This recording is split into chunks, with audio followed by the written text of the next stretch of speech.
So today we are going to talk about stress. What comes to mind when I just say the word stress?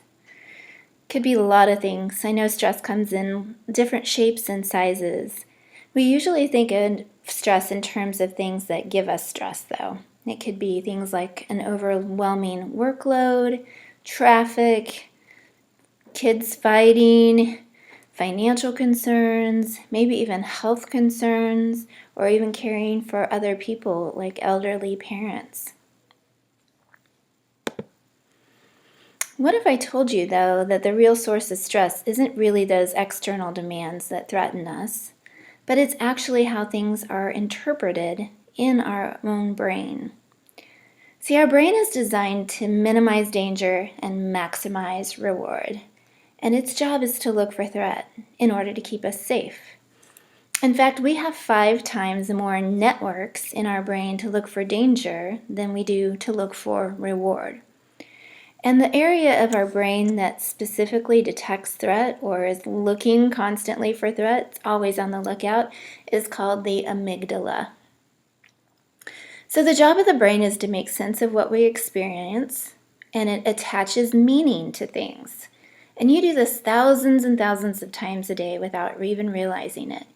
You attach meaning to a red light, a frown on a loved one's face, a basketball score on the TV, or a bill in your mailbox. And the brain does this by creating different neural pathways. These are little strings of neurons that fire together in a certain pattern to convey a message. And when this happens, different areas of our brain light up, and we think our thoughts. And when we smell different smells, it's just a patterning. It's how we experience different emotions. So we say neurons that fire together wire together, meaning that they create a pathway or chain of neurons. And they're formed over time.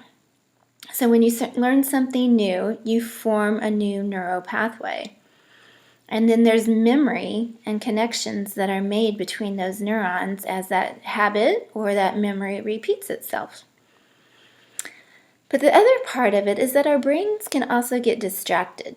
We've all experienced this. We can shift from one thing to the next. And we're capable of having one thought after another fire through our brain all day. And unfortunately, all night too, for some of us, or at least part of it. But the thing is that we also miss things that are there. If you don't believe me, just take a look at this. You've probably seen at least one of these little brain tricks before. They make us aware that those little synapses that occur in our brain and relay messages are not infallible. Our brain interprets what it picks up, but it doesn't always pick up everything.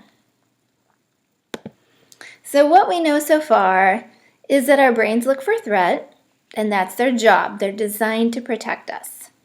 Our brains attach meaning to our experiences, which are also based on previous experiences, so we form patterns. And our brains can get distracted and they can miss things that are there.